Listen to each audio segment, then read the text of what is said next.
Welcome back, everybody. This is for English 112 for Tuesday, the 15th of September, where we were beginning to talk about a sorrowful woman, so we will continue that as well. I also wanted to begin talking about the story of an hour and also a reading that I had assigned for today entitled The Reading and the Writing Process. You'll see that in the notes below. What I've indicated is that for our attendance discussion form, ideally you would watch the class video and read the summary notes before answering the attendance question, because all of that information should help you with the attendance question. And I do encourage you to read my responses as well as all of your classmates' posts and my responses to their posts as well, even if you don't necessarily interact with your classmates, because that'll give you a sense of what we might have talked about during a class discussion. And if I do pose a question in response to one of your posts, there's no need to answer it, unless you want to, of course. The idea is that hopefully my question will help spur some thought. And again, to remind you that we have optional chat room sessions on Tuesdays from 1 to 1:30, and we have optional Zoom sessions on Thursdays from 1 to 1:30. You'll also notice that I've added a couple of additional sections to the dashboard area of our Moodle site. I have a past class sessions section. So what I wanted to do was to put all of my previous videos up there so that you can access the current week easily without having to scroll through lots of past classes. I've also put a assignments due section there where you'll see that there is a list of all of the assignments that are due and their due date. All of that information is included in the course outline as well, but if you wanted to peruse it very quickly, you can just click on that particular area. And I also wanted to inform you of a student writing group that has been formed on campus, and I'll read to you their blurb. It's entitled Writescape. And you can see I've also included this in our notes. That Writescape is a club where you can express any and all types of writing: stories, poetry, screenplays, music. Basically, they want the members to be comfortable to express their creativity in any shape or form. And you can also work on things that you've already started and share some of your ideas with the group. They'll meet on Mondays at noon. They'll also do events surrounding writing, and they're helping with 2 events that are coming up, one that's already passed, an open mic on Friday, September 11th at 5, and that was in the GCC event listings area, and also a workshop for writing inspired by art later in the fall. And you can see that there's information about how to contact the club advisor, as well as how to contact the club leader as well, who is a fellow student. And if you have any questions, feel free to direct them to them or to me. So where we left off was talking about a sorrowful woman. And as I indicated, when I find links for the texts that we will be reading, I will include them. And I did find a link for a sorrowful woman. You can see that that's listed in our notes. And what I suggested last class is that you wanted to read the piece very carefully and thinking about things like author. And Gail Godwin is the author, and she's female. That could be important in terms of our reading, particularly when we consider the time period that the piece was published in 1971. The 70s were a very tumultuous time, but they were very much known for the women's rights movement. And I can tell you right now that having a female author writing during the women's rights movement is going to be important in terms of our understanding this particular story, A Sorrowful Woman. And I had indicated that you also want to look at the title. And obviously the title leads to some questions. For instance, why sorrowful? And why is this woman sorrowful? But note the article in which the title begins with the a as opposed to the. And there is a difference between a sorrowful woman, meaning one of many, as opposed to the sorrowful woman, which means that we're talking about a particular one. So already before we even begin reading, we could make some guesses. We won't know whether we're correct or incorrect until we've read the story, but we could make some guesses that perhaps this story is about the female and a female's role in 1971, and not just one particular female, but perhaps many female, in a time period where female didn't have as many rights as they do today. So The once upon a time that I asked you to consider, the opening line, once upon a time there was a wife and mother one too many times. As many of you indicated in your attendance form responses, the once upon a time reminds us of fairy tales. And that's very deliberate because what we're reading is a fairy tale, but a fairy tale gone awry. There is not going to be a happy ending in this fairy tale, which perhaps is foreshadowed in the second part of the epigraph or opening line, that once upon a time there was a wife and mother one too many times. So the idea is that this particular person probably feels overwhelmed by the role of wife and mother. And this is exactly what we get when we're introduced to the story. Note that we never get any names in the particular story. And that's going to be very important because names oftentimes represent individuality. So all of the characters are referred to by their role, whether it happens to be the woman or the mother, or the husband or the man, or the boy or the child. And certainly there are lots of different ways that we could read this story. We could think about the story from the perspective of the child. We can think about this story from the perspective of the man. But the title clues us in that we are supposed to think about it from the perspective of the woman. And what we get is her particular story. Of course, it would be very interesting to read a piece called The Sorrowful Man or Sorrowful Child. But that isn't what this particular author intended. That's not to say that another author couldn't write a piece in that vein. And it begins with a winter evening. And the setting oftentimes is important to a piece, especially if an author has taken the time to give the details about something like the time of year or the time of day. Oftentimes seasons are associated with particular emotional states, and oftentimes seasons are associated with particular times in our lifetime. That the spring would be birth or renewal, the summer would be the height or adulthood, the fall would be the beginning of descent or middle age, and the winter would be old age or death. So when you've got something set in the winter, and you can do something very similar in terms of the times of day, that the morning would be the beginning of life, and noon would be the height of life, evening would be the beginning of descent, and then nighttime would be descent. So the fact that this begins in a winter evening already sets a negative tone. Now, this isn't to say that an author can't put a setting that comes with particular associations and then basically upset those expectations that we have as a reader. But at least initially, based on everything we've seen, a winter evening seems to suggest something negative. And again, we find out that no one is given any names. The woman is basically a wife and mother, as we were told in the opening line, that once upon a time there was a wife and mother one too many times. So we can guess that the reason why she feels sorrowful is because of the roles that she has. And as we continue on, we find out that the husband says he understands. I would suggest that he doesn't understand. He understands as well as he can in this time period and with the resources that he has. And he certainly tries to not hurt his wife, but to help her. But if you want to think about a modern psychology term about enabling, the help he's providing her is merely enabling her. And in fact, it isn't helping her at all, it's hurting her. In fact, unbeknownst to him probably, he provides her with the means to commit suicide with the sleeping draft that he provides. Again, it isn't that he's ill-intentioned. If anything, he's trying his best, but he doesn't understand. And perhaps how could he in the 1970s, when there was a time period when psychology hadn't necessarily blossomed to the place that it has today?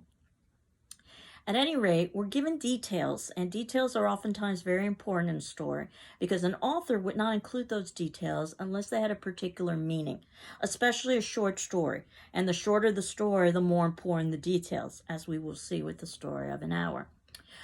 But we're told a detail that could be easy for you to miss is that the child's eyes are gray and that the husband's shirt is gray. This is important because gray, the color, is oftentimes associated with negativity and with darkness, with depression. And all of that fits into this particular story. The idea of gray, too, if you've ever heard the expression that things aren't black or white or they're gray, that it isn't necessarily easy to find a hero or a villain.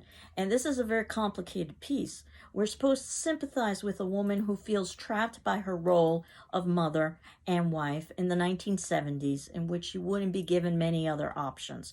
Certainly not the kind of options that she would have today.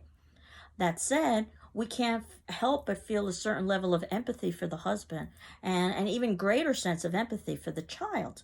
And when you are done reading this piece, you can have lots of conflicting feelings about this woman. You can sympathize with her plight, or you could be very angry that she doesn't live up to her responsibilities, at the very least to her child, because she does have responsibilities to her child ultimately. That said, what we're trying to figure out is what the author's intent was. And the author wants us to sympathize and empathize with the lead character. And then after we've determined that, then we can decide whether we as readers feel that way or feel differently. And of course, we're all entitled to our particular feelings. That said, we want to be able to identify why the author was writing this piece. And again, I would suggest the author wants us to examine what it meant to be a female in the late 60s and early 70s, and what happens when you basically have the fairy tale.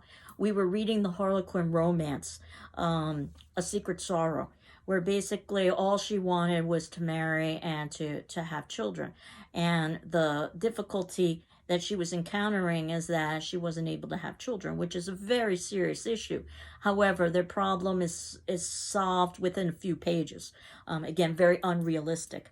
If this were Faye and Kai, I suspect they would be living happily ever after. But it's not. It's the sorrowful woman with her husband. And the question of what happens after you marry, which is usually the epitome of the fairy tale. And then they lived happily ever after. And we see that you can have a good amount of privilege and comfort and still not necessarily be satisfied.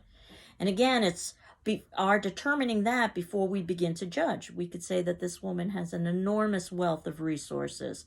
She obviously lives in great comfort. They can afford to go out to dinners. They can afford to hire babysitters. They can afford a live-in nanny. They can afford to have their laundry taken out.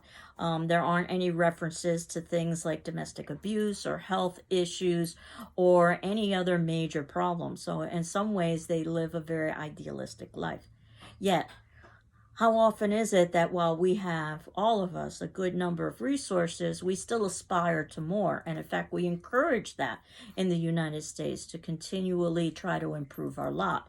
So we can see both sides of this particular story and this particular woman's plight.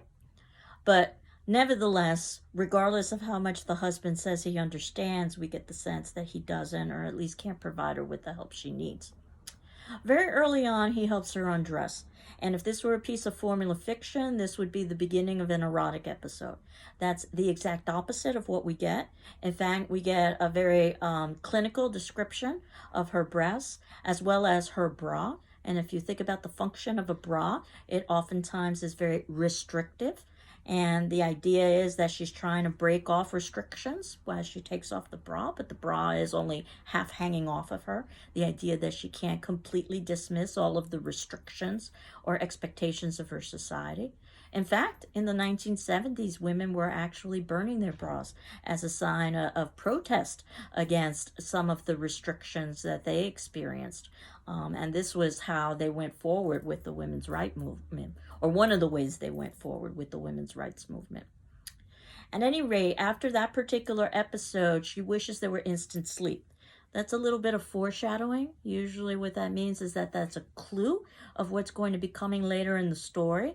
We may or may not necessarily be aware that that is a piece of foreshadowing or a clue until we get to the ending of the story, which is one of the reasons why you usually have to reread pieces, because you can appreciate details in a second or a third read that you may not necessarily appreciate in a first read, especially when you're trying to focus on plot with a first read. But that's just the surface level understanding. Now, without plot, you've got nothing. So if you haven't read the story and you don't know the plot, then none of what I've been discussing makes sense. So you have to read the story and know the plot. But the idea is that we as examiners of literature are moving beyond plot. What happened and why did those things happen? And as we continue on reading more details in that particular piece, we find out that the husband begins making her some sleeping draught and eventually makes it in weekly batches. Some foreshadowing again of how she's ultimately going to commit suicide. Her child, later in the story, is portrayed as a vicious tiger, which is a predator that scratches her wrist. And the idea of wrist scratching, oftentimes that's a way that suicide can occur through the slashing of the wrist. A little bit more foreshadowing here, as well as the perceptions of the child, even though the child is introduced as a tender golden age of 3, the epitome of perfection. There is no such thing as perfection. Children are very stressful, and children oftentimes are very challenging. And the idea of this child being described as a vicious tiger or a predator, this is how perhaps the woman is feeling, is that this child is basically a danger to her or taking her life force. Again, when the child approaches her with a grasshopper, again, another animal, an insect no less, more foreshadowing that the child is more of a burden than a pleasure for this particular woman. We even see this at the beginning of the piece where the woman asks the husband, will he please read the child a bedtime story? The assumption is that these are the duties that usually the mother does rather than the father does. And the bedtime story about a monkey that ate too many bananas reinforces this idea about too much, and that this is a wife and mother one too many times, or there are too many expectations and roles that are associated with her, and that she can't express her individuality.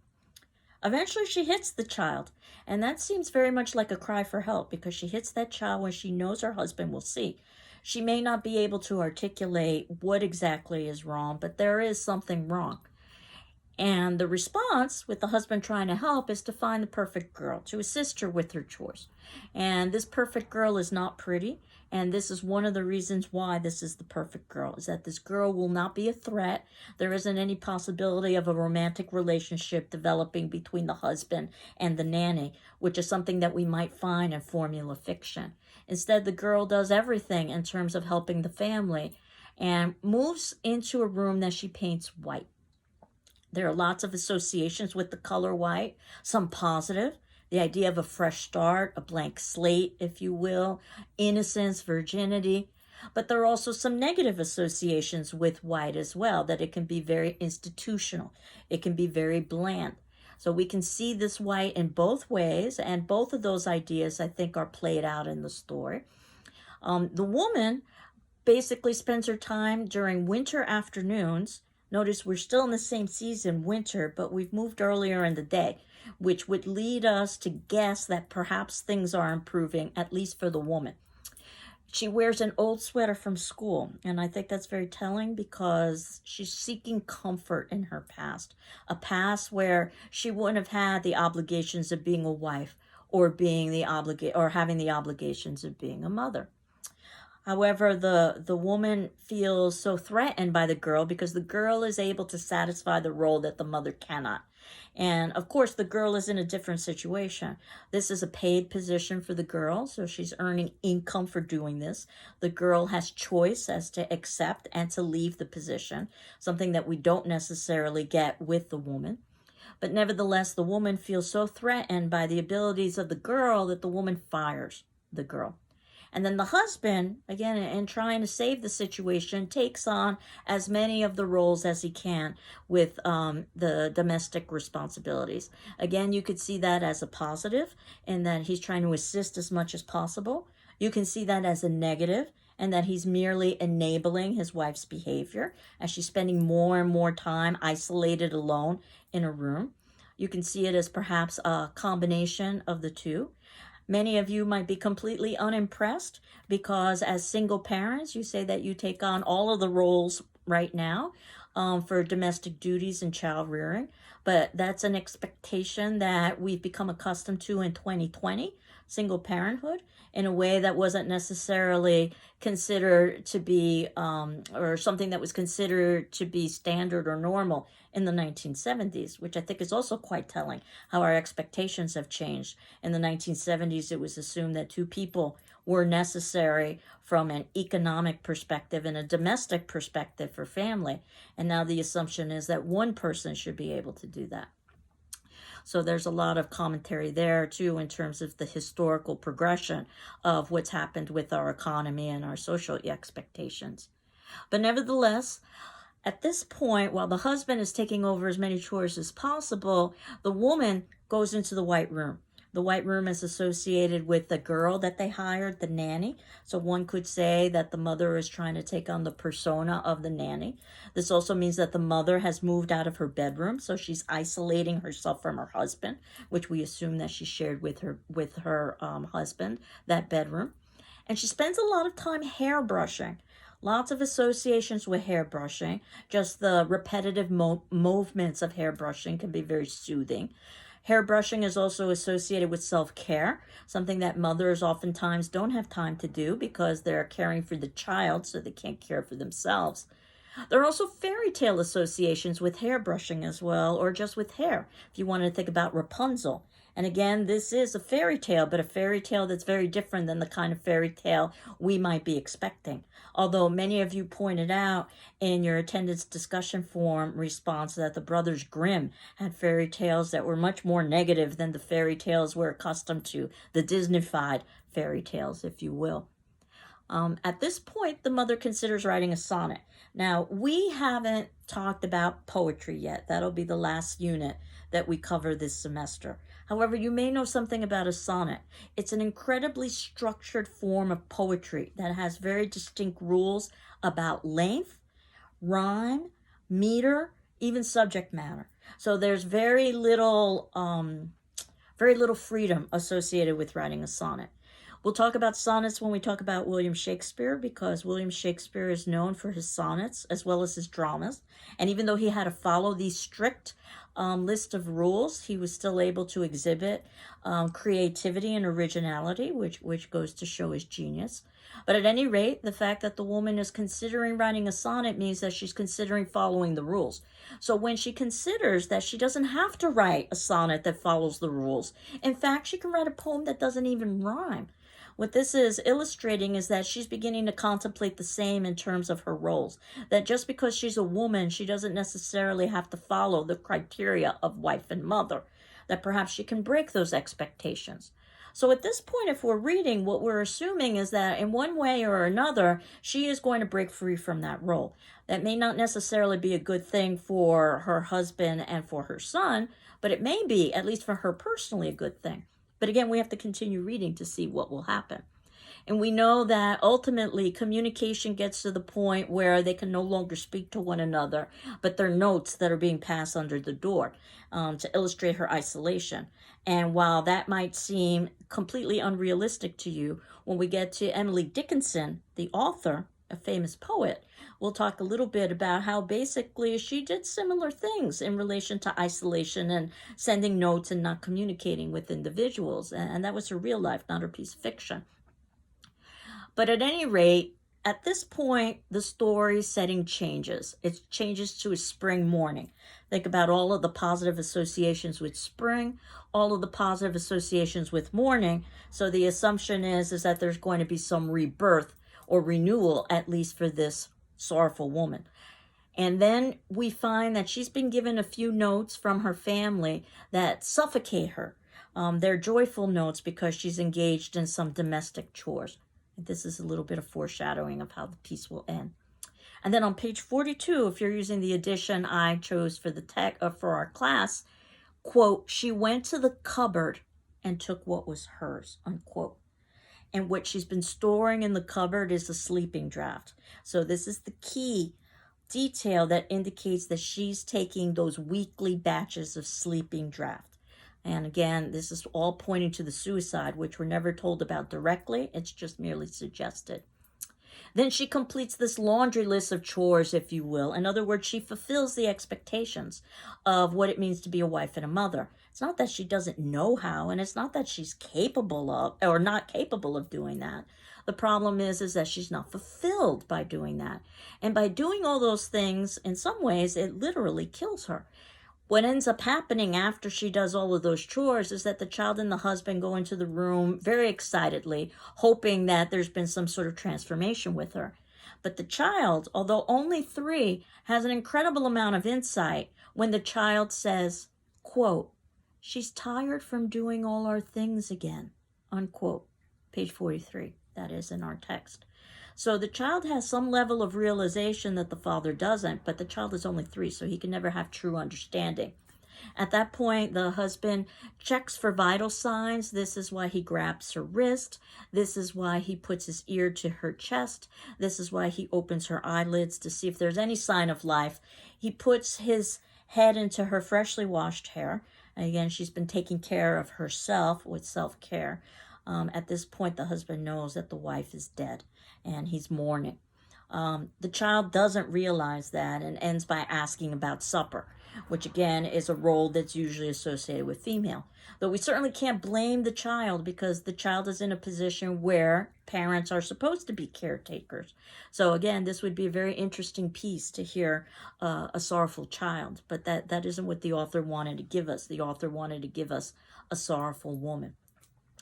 And after you've read this piece several times and you're still not necessarily sure how to progress, notice that at the ending of all of the pieces, we usually have a list of questions. And I just wanted to read some of them to you quickly.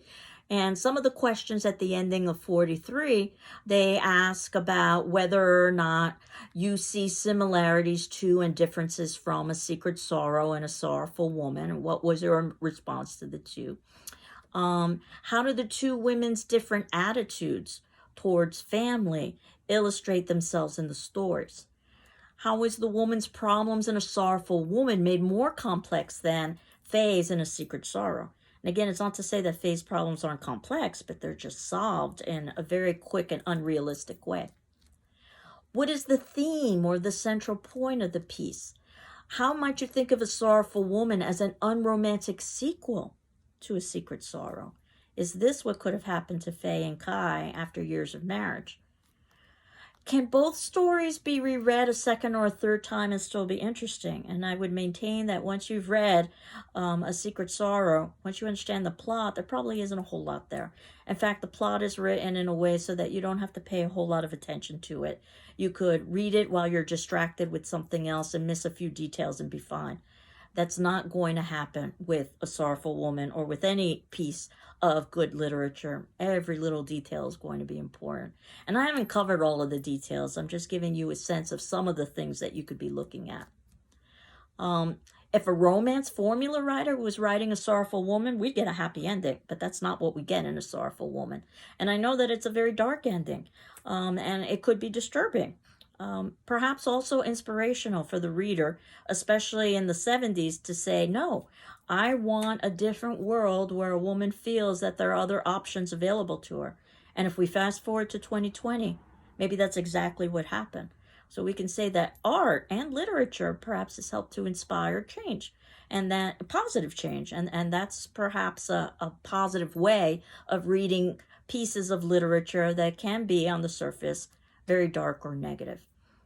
And in question 11, we're told that the happy ending of A Secret Sorrow may seem like a fairy tale, but is realistically presented because nothing strange, mysterious, or fabulous strains our ability to believe.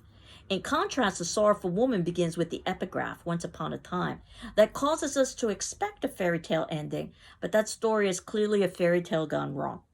So in other words, this question 11, is already giving you information about how to read that particular text, which you can read before you start reading the text so that you can be on the lookout for this, or you could read the text and then read the questions afterwards so that there aren't any spoilers. That said, all of these questions are just some ways that you could go about reading fiction and writing about fiction. So I'm going to skip ahead to page 1663, Reading and the Writing Process, which I'd assigned from our text, which basically, and this is something that I wasn't able to find on the internet because it's part of what the editor wrote for the text. But that said, this section talks a little bit about the process that we are all undergoing in terms of learning about literature and reading fiction and writing about fiction after we've discussed fiction. Again, this is on page 1663, but you can see in the notes below that what I've done is I've tried to summarize what they've indicated. That first, they talk a little bit about the idea that first we need to read a piece of literature and learn how to read it well. And then we need to discuss that piece of literature, talk about it and examine it, and then finally write about that piece of literature. So one of the things they suggest is annotating, writing notes in the text itself as you are reading or after you're done reading. There's an example of that on page 1666, which they've done for the text. And this is very useful in many ways, because then you can go back to your text and you can actually find your own notes. And it's what I do with my text. So my texts have a good number of my notes in there so that I can refer to my book and see it within the book. I know sometimes some individuals are a bit concerned about doing that because they want to sell back their book. They're afraid that it may not be able to be sold back. As long as the notes aren't excessive, you should be able to sell them back. I can tell you I've got a good number of notes in mine because I'm using that as my teaching copy. They also talk about journals, that you could use the notes that you've written in a text and write them out on either a separate piece of paper, or perhaps you can do that on your computer, and that ultimately you can have a running list of important points that are separate from the actual textbook. And that's basically what I'm thinking of in terms of the journal assignments that you're going to be doing. If you'll remember, I had indicated that at the ending of each unit, I'm going to have a journal assignment due. And for each journal assignment, I'm going to ask you to do an informal response to 3 of the pieces within that unit. So basically, in the short story unit, I'm asking you to choose 3 of the short stories that we would have read over the course of the semester. Obviously, we've only just begun talking about these short stories. And to write about a page of response to that short story, talking about your reactions and your reflections. And also on page 1666, there's an example of going about doing that. But there really is no right or wrong way to do it. It's a place to ask questions and to make observations. You can use information we've talked about during our attendance forms, or things that I've talked about in my video, or other things that you just haven't had an opportunity to express. And it can be as long or as short as you'd like, but I was thinking about a page for ballpark. So if you do a page for each short story and you have to write on 3 short stories, that would be a total of 3 pages. Probably the short stories would be independent units. So you would do 3 independent responses. Though certainly if you wanted to compare and contrast, you could. Because they are your notes, I am not reading for grammar or mechanics, just for content. And this is just a way for me to be able to respond to some of your thoughts and observations. Think of it as a conversational paper, if you will. I'm evaluating it informally. A plus would be excellent. A check plus would be very good. A check would be satisfactory. And there are lower grades than that, but most grades end up in that ballpark area. This can be very useful for you to do some more detailed analysis for 3 of the short stories, and perhaps even to try out some possible paper topics. Because at the ending of the short story unit, after you've handed in your journals and I've returned them back to you, you will have a formal academic paper, approximately 4 to 5 pages or so, about one specific element within one of the short stories, and you get to choose.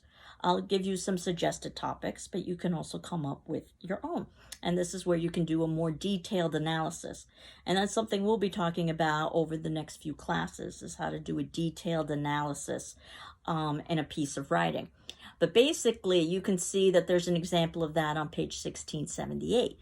And what they've talked about is how you begin, choosing your topic, what are you going to discuss, and then talking about your thesis, what your main point is, and then using textual evidence, references from the text in order to support your position.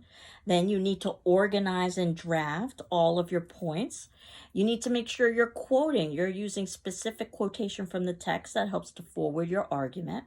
And then you're revising and editing so that you can finally hand in a final copy.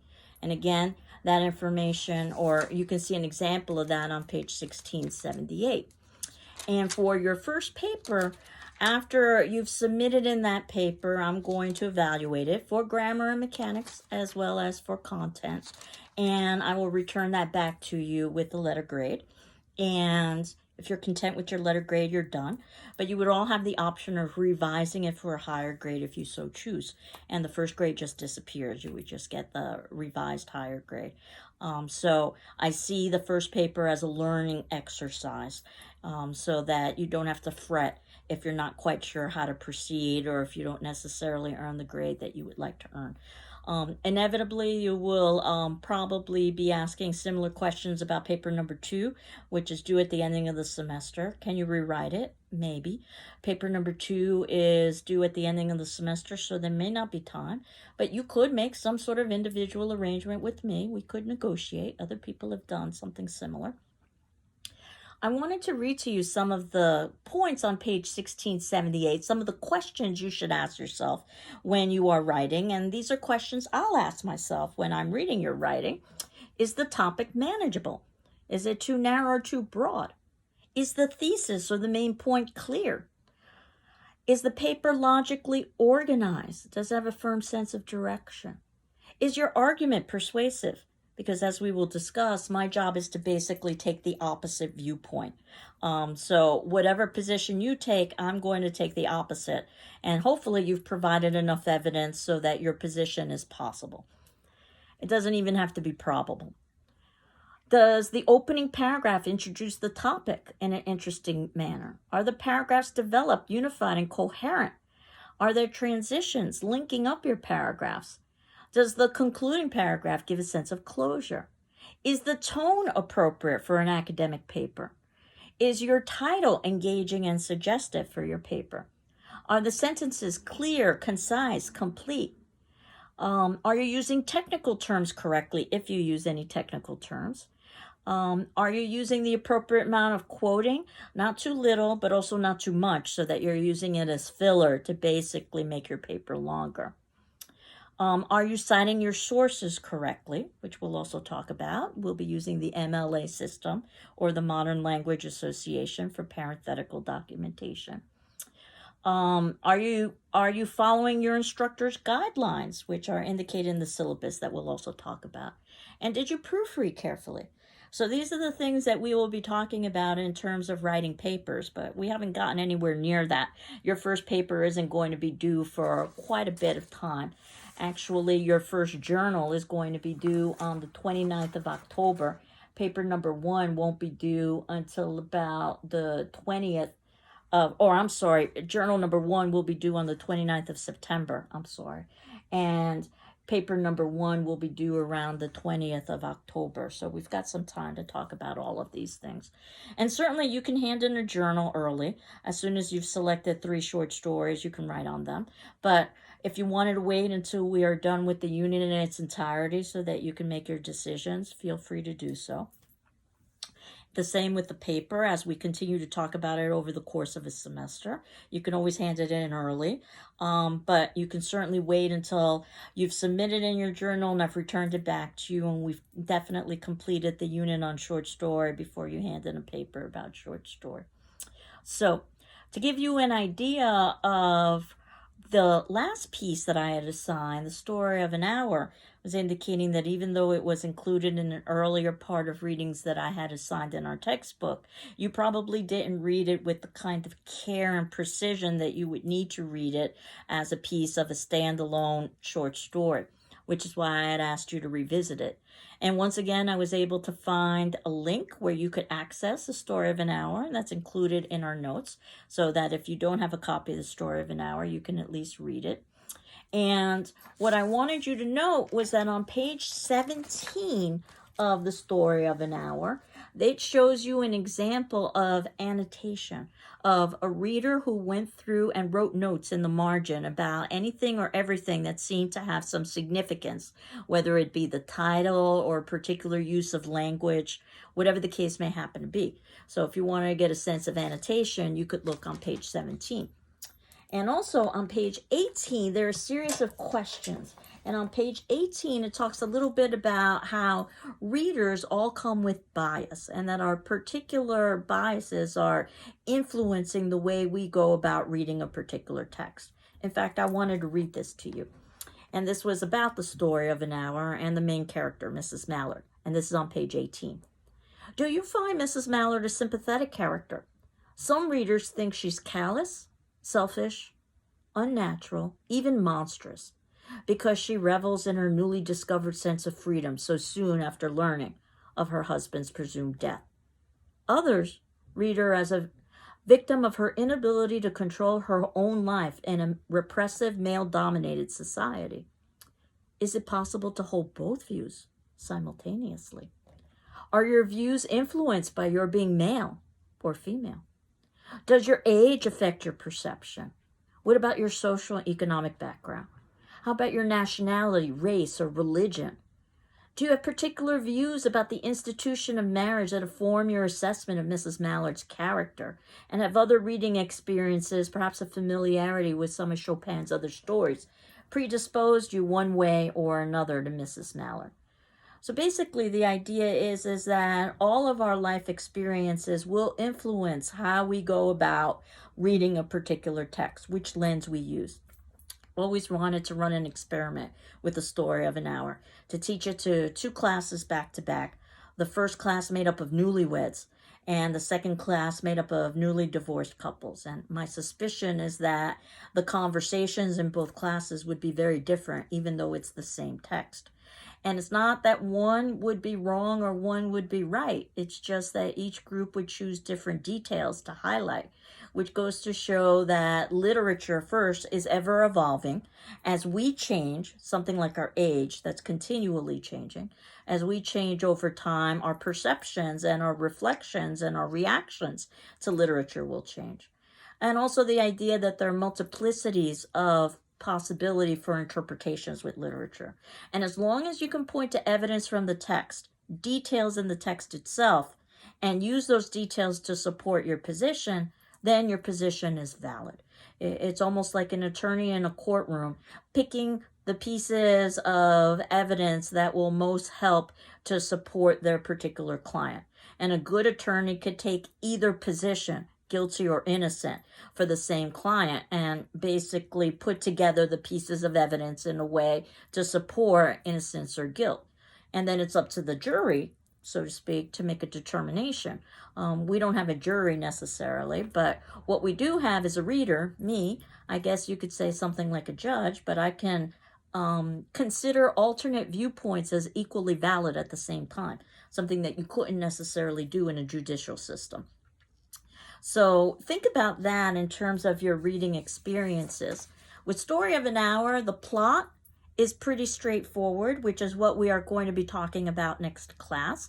Basically, a woman, Mrs. Mallard, is told that her husband has died in a terrible railroad accident, and she goes off to be by herself. At first, she's distraught, and then she's actually relieved and even overjoyed at the possibilities that she will now have as a widow. Do pay attention to the time period in which this piece was written. That will be very important in terms of understanding her reaction. And then ultimately, it turns out that it was all a mistake. Her husband had not been in an accident. He was fine. He returns home.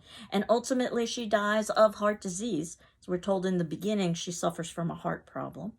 And there is a difference between saying problems of the heart or heart problems as there is, as opposed to heart disease. And then in the end, she dies of joy that kills. And we have to examine the meaning of that phrase, that ironic twist at the end of joy that kills. But I thought that for today's attendance question, what would be useful is for you to examine her name. Unlike a Sorrowful Woman, and both pieces, The Story of an Hour and A Sorrowful Woman, are rather similar, even though they're written in very different time periods. But unlike A Sorrowful Woman, this character is given a name, Mrs. Mallard. And then later on, we find out her first name, and we have to discuss how and why that might be significant. But if we were in class, what I would do is have all of you do a bit of work in the computer room and look up mallards, which happen to be ducks, and see what you could find out about these ducks, these birds, and see if any of those qualities could perhaps be associated with the character of Mrs. Mallard in The Story of an Hour. So this will be your attendance question. Feel free to do as much or as little research as you'd like about mallards, but can you identify a quality associated with mallards that could apply to Mrs. Mallard in The Story of an Hour, and why would that be the case? So that'll be your attendance question, and this is where we're going to pick up next class, is talking a little bit about the significance of names in this particular story, as well as the significance of language in this particular story. Then we'll move on to Rose for Emily, We'll talk a little bit about that story. There also is an interview with the author by William Faulkner. Unfortunately, I wasn't able to find the interview online, but I was able to find the short story, Rose Friendly, online. So you can see the link for that. But I thought it would be interesting to hear the author's perspectives about his piece. And I also wanted you to skim the glossary in your textbook. And by skim, I mean skim. I just wanted you to be aware that there is a glossary and there are many literary terms there that could be helpful to you. And some we will be covering over the course of the semester. So I hope you're well. I'm doing well. And next class we'll continue on with short story. Take care. Bye-bye.